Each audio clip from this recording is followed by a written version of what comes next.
Je vous embarque pour une visite dans le cœur même de l'unité centrale. Ici sur la vidéo, nous avons une unité centrale qui a été ouverte. Ce qui frappe, évidemment, c'est que cette unité centrale contient essentiellement du vide. Il n'y a pas grand-chose dedans. Voyons quand même quels sont les composants essentiels que l'on y trouve.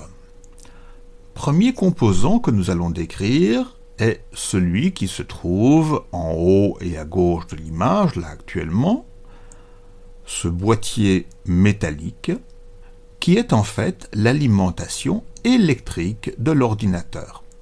Si vous observez cette alimentation électrique, vous voyez de nombreux fils électriques qui se dirigent vers les autres composants de l'ordinateur pour leur fournir l'alimentation électrique. Dans le fond de l'unité centrale, vous voyez cette carte, cette plaque de couleur bleu-verte, c'est ce que l'on appelle la carte mère. La carte mère sert en fait à accueillir tous les composants de l'unité centrale. Premier composant essentiel, le plus essentiel de tout est sans doute celui-ci, le processeur. Oui, en fait, je vous annonce que je vous montre le processeur, mais non, je ne vous montre pas le processeur. Ce que je vous montre là est simplement un ventilateur. Sous le ventilateur, par contre, se cache un autre composant encore, qui est le radiateur. Ce radiateur est formé de plaques métalliques, d'ailettes métalliques. Le radiateur sert-il à réchauffer l'ordinateur? Ah non, c'est juste le contraire. Le radiateur sert à radier, à faire sortir la chaleur. Faire sortir la chaleur, mais de quoi?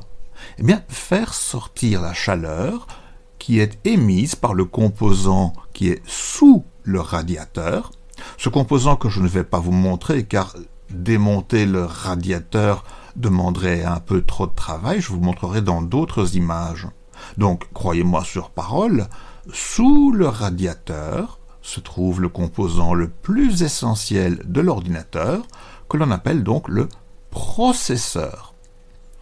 Le processeur est le composant électronique qui réalise tous les calculs dont l'ordinateur est capable. Et lorsqu'il fonctionne, le processeur a tendance à chauffer même éventuellement très fort. Il est donc impératif de le refroidir pour éviter qu'il se détruise. C'est le rôle du radiateur d'extraire la chaleur venant du processeur, cependant que au-dessus du radiateur, on pose encore un ventilateur qui sert à extraire la chaleur du radiateur et envoyer cette chaleur vers l'extérieur. Voici donc pour le processeur, dont je vous rappelle que je ne voulais pas montrer. Il faut me croire sur parole. Autre composant important, et qui se trouve ici juste à côté du processeur, ce sont les deux petites cartes, deux petites barres, on pourrait encore dire des barrettes pour des petites barres. Ces barrettes peuvent être enlevées facilement,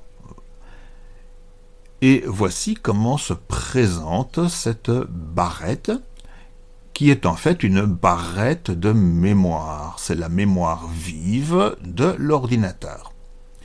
S'il est facile de l'enlever, il est aussi extrêmement facile de la remettre.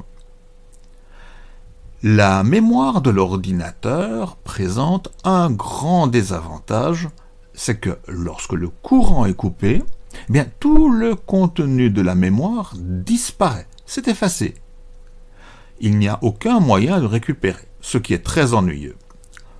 Pour éviter de perdre les informations qui ont été calculées ou qui ont été introduites durant une séance de travail, on ajoute dans l'ordinateur un autre composant. L'on voit ici sur la tranche, cet autre composant, c'est le disque dur. Je vous en montrerai d'autres images par ailleurs. Le disque dur présente lui donc le grand avantage par rapport à la mémoire vive, c'est que lorsque le courant se coupe, toutes les informations qui ont été enregistrées sur le disque dur y restent, même si donc le courant est coupé.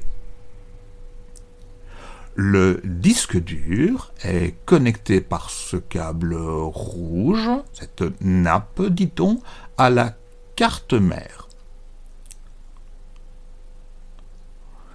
Un autre connecteur du même type, ici il est orange mais la couleur n'a pas d'importance, un autre connecteur donc quitte également la carte mère et s'en va rejoindre un autre composant de l'ordinateur qui est situé un peu à l'écart.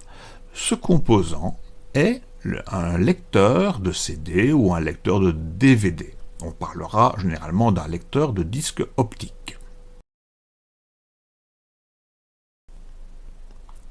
Dans cette séquence, nous avons donc évoqué la carte mère qui reçoit toutes les connexions venant des autres composants, l'alimentation électrique qui fournit du courant à chacun des composants de l'unité centrale, le ventilateur dont le rôle est d'extraire la chaleur venant du radiateur sur lequel il est posé,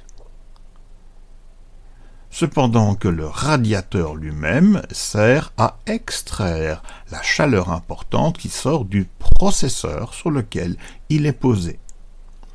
La mémoire vive sert à retenir des informations traitées par l'ordinateur jusqu'au moment où le courant se coupe. À ce moment-là, il faudra que nous ayons enregistré les informations sur le disque dur qui conserve la mémoire. Nous avons également montré l'emplacement du lecteur optique, lecteur de CD ou lecteur de DVD. Par contre, le grand absent de cette séquence aura été le processeur, dont on a beaucoup parlé, mais que l'on n'a jamais montré. Il faudra lui réserver une partie spéciale de ce cours.